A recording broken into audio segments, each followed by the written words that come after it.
Hello guys, how are you doing. जैसा कि हमने लास्ट एपिसोड में देखा था कि लुओ फेंग ने फैंग के साथ उस बैटल को काफ़ी अच्छे से जीत लिया था, जिसके चलते वो यूनिवर्स के अंदर काफ़ी ज़्यादा फेमस हो जाता है। और इसी के साथ इस एपिसोड की स्टार्ट होती है, जहाँ पर हमें देखने के लिए मिलता है कि लुओ फेंग को जिया देख रही थी और कह रही होती है कि ऐसा लग रहा है कि कुछ ना कुछ तो चल रहा है। और साथ ही हम देखते हैं कि बाकी सारे लोग लुओ फेंग को स्क्रीन पे देख के बहुत ही ज़्यादा खुश भी हो रहे थे।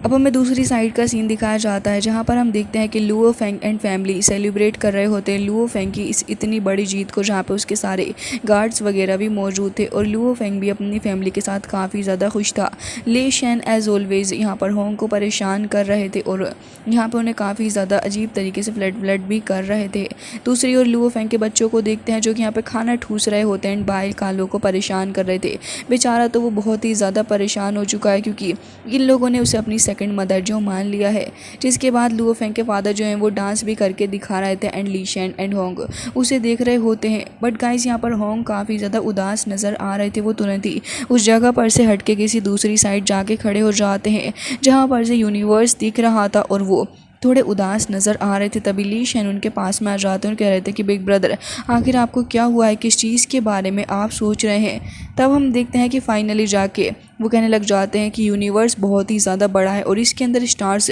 उनकी मात्रा भी इतनी ज़्यादा है, लेकिन अगर देखा जाए तो आप और हमारे थर्ड ब्रदर कितनी ज़्यादा प्रोग्रेस कर रहे हैं। हमारे जो थर्ड ब्रदर हैं उन्हें तो वैसे भी हमारे मास्टर यानबू की विरासत भी मिल गई और इसके अलावा भी उन्हें कितने सारे अवसर मिले हैं खुद को और भी ज़्यादा डेवलप करने के। और रही बात आपकी, तो आपको भी तो यहाँ पे मिस्टर स्पिरिचुअल मास्टर यानी कि मिस्टर काबू मिले हैं, जो कि आपके प्रोग्रेस के अंदर आपकी काफ़ी ज़्यादा हेल्प कर रहे हैं। लेकिन रही बात मेरी, मुझे तो अभी तक कोई ढंग से गाइड ही नहीं कर रहा कि आखिर करना क्या है। मेरे पास तो कोई है ही नहीं गाइड करने के लिए। और यही सोच के वो बहुत ही ज़्यादा परेशान हो रहे थे और कहते हैं कि अगर ऐसे ही चलता रहा तो मुझे खुद नहीं पता कि आखिर मैं कितनी आगे तक अपनी कल्टीवेशन जर्नी में जा पाऊंगा। जिसके बाद वो बहुत ही ज़्यादा उदास भी हो चुके थे, लेकिन ली शैन उन्हें समझाने लग जाते हैं और फिर साथ ही दोनों ही स्टार्स को देख रहे थे।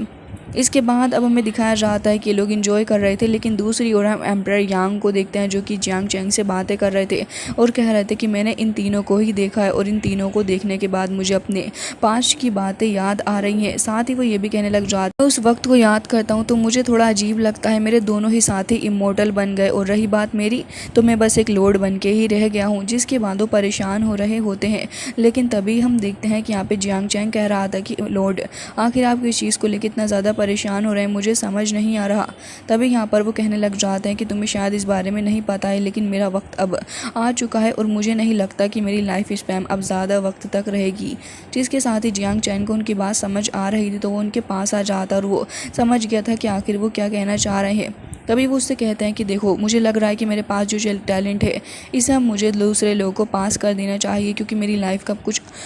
प्रिडिक्शन ही नहीं है कि आगे क्या होगा। जिसके बाद जियांग चैंग आगे आ रहा था और कह रहा होता है कि अच्छा, यही बात है जिसकी वजह से आप इतने ज़्यादा परेशान दिखाई दे रहे हैं। खैर, इतना ज़्यादा परेशान होने की ज़रूरत नहीं है। मैंने अपने कुछ सबॉर्डिनेट्स को ढूंढ के निकाला है और हम देखते हैं कि वो यहाँ पर उनको डायरेक्शन दे के बताने लग गए थे कि फर्स्टली लुओ फेंग के बारे में आपको पता है कि ये रैंकिंग 51 पे है और साथ ही काफ़ी ज़्यादा पावरफुल है। इसके पास अलग अलग तरीके के ढेर सारे गैजेट्स वगैरह भी मौजूद हैं। इसके अलावा ये अपने ऊपर बहुत ही ज़्यादा ध्यान देता है, जिसके चलते इसकी कल्टीवेशन बहुत ही अच्छे लेवल पे आगे बढ़ रही है। जिसके बाद वो यहाँ पर ली शैन के बारे में बताने लग गए थे और कह रहे होते हैं कि भले ही उसने इतनी ज़्यादा प्रोग्रेस ना की हो, लेकिन एक बार उसने अपने एनिमीज़ को एक बार से ही मार डाला था। अब यहाँ पे यान उसको भी देख रहे थे और उसके बाद लास्ट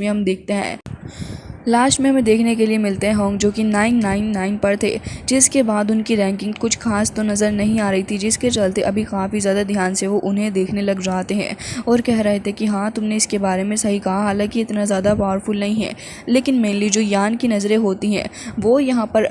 टिक जाती हैं लुओ फेंग के ऊपर ही आके। जियांग चैंग ने तो कह दिया था कि आप इन तीनों में से किसी को भी चूज़ कर सकते हैं, तीनों ही बहुत ही ज़्यादा लॉयल हैं। जिसके बाद वो पहले होंग को देखने लग गए थे और काफ़ी ध्यान से होंग को देख रहे होते हैं। हालांकि इसके बाद दूसरी साइड हमें सीन देखने के लिए मिलता है कि यहाँ पर किसी प्लेनेट के ऊपर काफ़ी ज़ोर से कोई चीज़ हिट करती है, जिसके बाद यहाँ पर धुंध छट गई थी और हमें देखने के लिए मिलता है कि कोई और नहीं बल्कि अपना लुओ फेंग भी है, जो कि प्रैक्टिस कर रहा था और कह रहा होता है कि भले ही मुझे पता है कि मैंने उस लास्ट वाले बैटल को जीत लिया, लेकिन आगे आने वाला बैटल उससे भी ज़्यादा ख़तरनाक होने वाला है, मुझे चूज़ करना होगा। लेकिन तभी उसे कॉल आने लग जाती है और जैसे ही वो उसे पिकअप करता है तो हमें देखने के लिए मिलता है कि यहाँ पर कोई और नहीं बल्कि शैंग थे, जो कि बहुत ही ज़्यादा खुश हो रहे होते हैं। लुओ फेंग से कहने लग गए थे कि लुओ फेंग मेरे ब्रदर, तुमने आज तो मेरा दिल बना ही दिया, वाकई में बहुत ही ज़्यादा खुशी मुझे हो रही है ये बताते हुए कि तुम्हारी वजह से मैं बैट जीत गया और अब देखो मैं अपने फादर के पैसों पर रिलाय नहीं करता। वो काफ़ी ज़्यादा खुश हो रहे थे और लुओ फेंग से कह रहे होते हैं कि लुओ फेंग तुम जल्द से जल्द हमारे क्यों लॉन्ग स्टार की तरफ आओ, उसके बाद मैं तुम्हारे लिए भी काफ़ी अच्छे से मैनेजमेंट करूँगा। जिसके बाद हमें देखने के लिए मिलता है कि यहाँ पे लुओ फेंग की फैमिली काफ़ी ज़्यादा परेशान थी और ये लोग तुरंत ही लुओ फेंग को कॉल करके बुला लेते हैं, जहाँ पे लुओ फेंग तो आ गया था गेस्ट से मिलने के लिए, लेकिन ये गेस्ट कोई और नहीं बल्कि 9th प्रिंसेस ही होती है, जो कि लुओ फेंग से मिलने आई थी वर्चुअल यूनिवर्स के अंदर। लुओ फेंग उसे देख के घबरा रहा होता, तभी वो भाप लेती है इस चीज़ को और लुओ फेंग को देख के कहती है कि इतना ज़्यादा घबराने की भी कोई ज़रूरत नहीं है, ये तो बस एक वर्चुअल यूनिवर्स है। और टेबल और चेयर लुओ फेंग के सामने रख के खुद भी उसके ऊपर बैठ जाती है। जिसके बाद हम देखते हैं कि दोनों ही भाई लुओ फेंग को इशारा करते हैं तो फिर लुओ फेंग भी खुद भी चेयर पर आके बैठ गया था। जिसके बाद हम देखते हैं कि वो कहने लग गई थी लुओ फेंग मैं तुमसे कुछ इंपॉर्टेंट बात करने के लिए आई हूँ, और ये भी कहती है कि लुओ फेंग तुम अपने दोनों भाइयों को छोड़ के अब अगर अगले राउंड में आओगे और फाइट करोगे तो फिर मैं तुम्हें बता दूं कि मेरे ग्रैंडपा ने तुम्हारे लिए काफ़ी अच्छा इनाम रखा है। तभी लुओ फेंग कहता है कि अच्छा आगे तुम किस बारे में बात कर रही हो, तो वो बात ना घुमाते हुए डायरेक्ट ये कह देती है कि अगर तुम सेकेंड राउंड के अंदर पास हो गए तो फिर उसके बाद तुम्हें ये एक मिल्की वे गैलेक्सी रिवॉर्ड के रूप में दिया जाएगा। अब ये सुनने के बाद तो ये सारे के सारे हैरान हो जाते हैं कि पूरा का पूरा मिल्की वे, ये कैसे पॉसिबल हो सकता है कि इन्हें पूरा का पूरा मिल्की वे दिया जा रहा है। जिसके बाद तो लुओ फेंग भी काफ़ी ध्यान से इस ऑफर को देखने लग गया था और वो सोच रहा होता है कि मिल्की वे के अंदर तो ढेर सारी गैलेक्सीज हैं। और तभी बबाता बताती है कि ये यूनिवर्स के पार्ट में से बहुत ही कम है, लेकिन लुओ फेंग अगर तुम्हें ये मिल गया तो फिर हमारी तो चांदी ही चांदी हो जाएगी, क्योंकि इसके अंदर ही हमारा अर्थ भी आता है। जिसके बाद लुओ फेंग काफ़ी ज़्यादा सीरियस हो गया था, क्योंकि उसे विश्वास नहीं हो रहा होता इसकी बातों के ऊपर। तभी होंग कह रहे थे कि आखिर हमें अर्थ भी इसके साथ मिल जाएगा। तभी 9th क्वीन कहने लग जाती है कि ऑफ कोर्स अर्थ भी तो मिल्की वे का एक पार्ट ही है, तो फिर वो तो आपको मिलेगा ही, इसमें कोई स्पेशल वाली बात तो है नहीं। जिसके बाद इन दोनों को ही शक होने लग जाता है कि आखिर ये कर क्या रही है। जिसके बाद लुओ फेंग और दोनों भाई सीरियस हो चुके थे। तभी ली शेन आगे बढ़ के कहते हैं कि पूरे के पूरे ब्रह्मांड में तुम्हें सिर्फ मिल्की वे ही मिला है रिवॉर्ड के तौर पे देने के लिए, आखिर इसके पीछे तुम्हारा मकसद क्या है। जिसके बाद हम देखते हैं कि यहाँ पर 9th क्वीन कहने लग गई थी कि देखो ऐसा कुछ भी नहीं है जैसा तुम समझ रहे हो, लेकिन हाँ ये बात मैं तुम्हें बता दूं कि मिल्की वे को ये जो ऐसा रिवॉर्ड देने का सोचा है वो सारे के सारे लोगों ने सोचा है, बट नेचुरली इसके अंदर मेरे ग्रैंडपा भी शामिल थे। ये सुनने के बाद तो इन सारे लोगों को गुस्सा आ जाता और ली शेन कह रहा था कि वो तो मुझे पहले से ही पता था, लेकिन आखिर तुम ऐसा कैसे कर सकती हो। जिसके बाद हम देखते हैं कि बबाता और साथ ही अपने मास्टर वू ये दोनों ही यहाँ पर बैठे हुए इस बारे में डिस्कशन कर रहे होते हैं। बबाता कहती है कि ब्रूलिन ने जान के ही ये सब कुछ किया है, क्योंकि उसे पता था कि अर्थ को जीतना हमारे लिए एक बहुत ही ज़्यादा बड़ी रिस्पॉन्सिबिलिटी हो जाएगी, और साथ ही अगर हम अर्थ को ना जीते तो फिर ये रिवॉर्ड किसी और को मिल जाएगा, जिससे कि हमारे लिए और भी ज़्यादा बड़ी प्रॉब्लम आने वाली है। जिसके बाद हम देखते हैं कि लुओ फेंग कह रहा था कि ठीक है अगर ऐसी बात है तो फिर, लेकिन मुझे ये बताओ अगर हम इस चीज़ के लिए हाँ ना करें तो क्या होगा। तभी वो कहने लग जाती कि ठीक है तो मैं तुम्हें रिमाइंड करा सकती हूँ कि ये जो एप्लीकेशन है ये तुम्हारे लिए ज़्यादा वक्त तक नहीं रहेगी, और वैसे भी लुओ फेंग ये जो मिल्की वे की ओनरशिप है ये सिर्फ विनर को मिलने वाली है, तो मैं तुम्हें बता दूँ कि विनर बदलेगा तो ओनरशिप भी बदलेगी। ये सुनने के बाद तो तीनों ही भाई बहुत ही ज़्यादा ऑफेंड हो गए थे कि आखिर किस तरीके की घटिया बात ये कर रही है, लेकिन अब इन लोगों ने काफ़ी ज़्यादा चालाकी के साथ में इस चीज़ को पहले से ही प्लान कर लिया था। जिसके बाद लुओ फेंग एंड टीम के पास में कोई दूसरा ऑप्शन बचेगा ही नहीं। अब 9th क्वीन कहने लग जाती है कि सोच लो लुओ फेंग। जिसके बाद हम देखते हैं कि लुओ फेंग कहने लग जाता है कि ठीक है अगर हम उसके ऑर्डर को मान लेंगे तब क्या होगा। जिसके बाद यहाँ पर लुओ फेंग कहता है कि अगर मिल्की वे हमारा हुआ तो इसका मतलब अर्थ भी हमारा है, तो हम ज़रूर से इसमें फ़ाइट करेंगे। अब ये सुनने के बाद तो नाइन्थ क्वीन और भी ज़्यादा भड़क जाती है, क्योंकि उसने लुओ फेंग से ये एक्सपेक्ट नहीं किया था कि लुओ फेंग हाँ कर देगा, जिसके चलते उसे एक शौक सा लग गया था और कह रही होती है कि लुओ फेंग,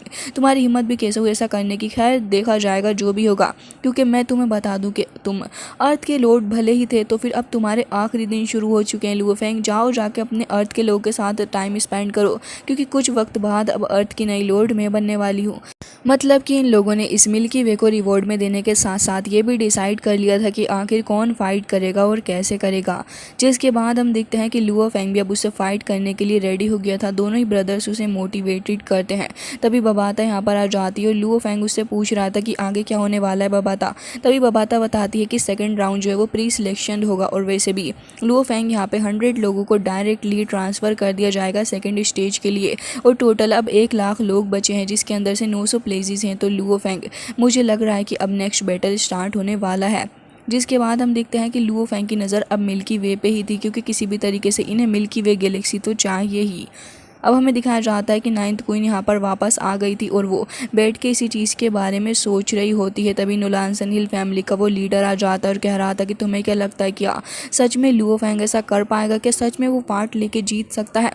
तभी वो कहने लग जाती है कि ऐसा कभी भी नहीं हो सकता, क्योंकि वैसे भी उसके दोनों ही ब्रदर्स को मैंने ऑलरेडी फंसा दिया है, तो वो तो बहुत ही आसानी से एलिमिनेटेड हो जाएंगे, क्योंकि तुम्हें पहले से ही पता है कि जो होंगे उसे मैंने ऑलरेडी नाबिनी के साथ फंसा दिया, तो नाबिनी तो उसके साथ में फ़ाइट करेगा और वो हार जाएगा। जिसके बाद उसका दूसरा ब्रदर, उसे भी मैंने रोजुन के साथ में फंसा दिया था, तो वो भी अब ऐसे ही रहेगा। जिसके बाद लुओ फेंग की फैमिली को दिखाया जाता है, जहाँ पे अभी सेकंड राउंड स्टार्ट होने वाला था, जिसके अंदर से 100 लोगों को सिलेक्ट करना है। लुओ फेंग ऑलरेडी सिलेक्टेड है। जिसके बाद हम देखते हैं कि यहाँ पर ढेर सारे लोग आज इस लाइव के अंदर जमा हुए थे। लुओ फेंग खुद भी हैरान था और कह रहा होता है कि नंबर 1 लाइव व्यूअरशिप आ रही है, 1 बिलियन लोग तो ऐसे ही देख रहे हैं इसको। जिसके बाद हमें दिखाया जाता है वो सिलेक्शन राउंड, जहाँ पे ढेर सारे लोग आके जमा हो चुके थे, और तभी वहाँ पे हमें नाबिनी और बाकी सारे कंटेस्टेंट्स को दिखाया जाता है। होंग भी इस जगह पर मौजूद थे और नाबिनी को देखते हैं, जो कि काफ़ी सीरियस होके अभी भी होंग को ही देख रहा था, और ऐसा लग रहा होता है कि वो तो यहाँ पर आया ही इसी मकसद से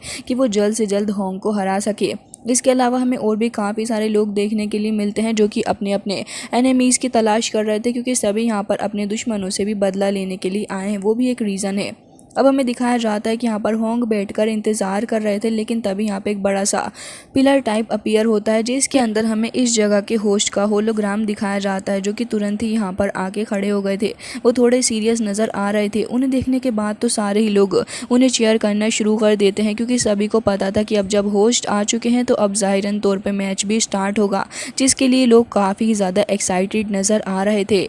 होस्ट आके ने बताते हैं कि अब मैं अपना 161 सेरेमनी स्टार्ट करने वाला हूं, तो मैं अब तुम सभी को बताना चाहूँगा कि इसके अंदर आप सभी को एक दूसरे से फाइट करनी होगी। हमें दिखाया जाता है कि कॉम्पिटिटर्स अभी बहुत ही ज़्यादा तेज़ी के साथ इस जगह पर मौजूद पिलर के अंदर अपीयर हो रहे थे, और हमें देखने के लिए मिलता है कि यहाँ पे धीरे धीरे करके सारे ही लोग यहाँ पर अपीयर हो जाते हैं। हम भी यहाँ पर खड़े हुए थे और वो देख रहे होते हैं कि आखिर उनका ओपोनेंट कहाँ पर है। जिसके बाद हम देखते हैं कि यहाँ पर वो होस्ट आके खड़े हो जाते हैं और कह रहे थे कि आप में से 100 लोगों में से सिर्फ हम 10 लोगों को सिलेक्ट करेंगे, और उन्हें हमने ऑलरेडी सिलेक्ट कर लिया है। जिसके बाद होंगे यहाँ पर अपनी नेक वगैरह को ढीला कर रहे होते हैं, क्योंकि उन्हें पता था कि उन्हें तो ऑलरेडी सिलेक्ट कर लिया जा चुका होगा, क्योंकि उन्हें इतना तो भरोसा था ही खुद के ऊपर। लेकिन वो ये कह रहे होते हैं कि अब जब आप लोग फाइट करना स्टार्ट कर देंगे तो प्लीज़ इस बात का ध्यान रखिएगा कि ये जगह धीरे धीरे करके कम होती जाएगी, और आपके लिए जो आपका ओपोनेंट होगा वो और भी ज़्यादा अग्रेसिवली फाइट करेगा, तो प्लीज़ अपना ध्यान रखिएगा। और ये कहते साथ ही वो तुरंत ही वहाँ से गायब हो जाते हैं। जिसके बाद हम देखते हैं कि जैसे ही वो गायब हुए थे, तभी ये जो हुए हुए 10 लोग थे वो तो एकदम ही बौखला जाते हैं, और हमें देखने के लिए मिलता है यहाँ पर एक बंदा जिसका नाम रोंग जून होता है।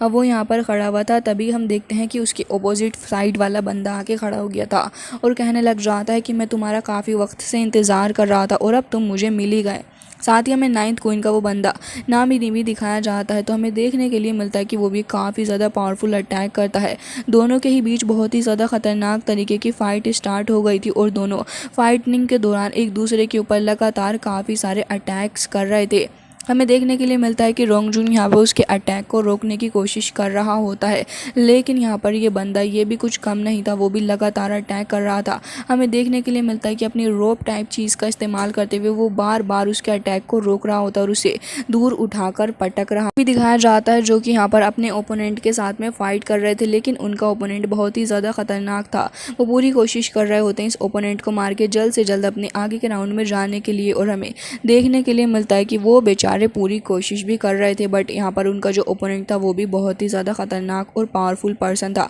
जिसके चलते जैसे ही वो उसके ऊपर अटैक करते हैं तभी यहाँ पर वो कहने लग गया था कि तुम्हारा डोमेन तो वाकई बहुत ही ज़्यादा स्ट्रॉन्ग है। और हमें देखने के लिए मिलता है कि यहाँ पर ये जो बंदा था वो तुरंत ही उन्हें पीछे की तरफ को हटा देता और उसके बाद तुरंत ही मौके का फ़ायदा उठाते हुए उन्हें सारी की सारी वॉल्स के थ्रू धंसाते हुए आगे की तरफ को लेके जा रहा था। हालांकि इसी के साथ ये एपिसोड हो जाता है एंड आई होप कि आपको ये पसंद आया होगा।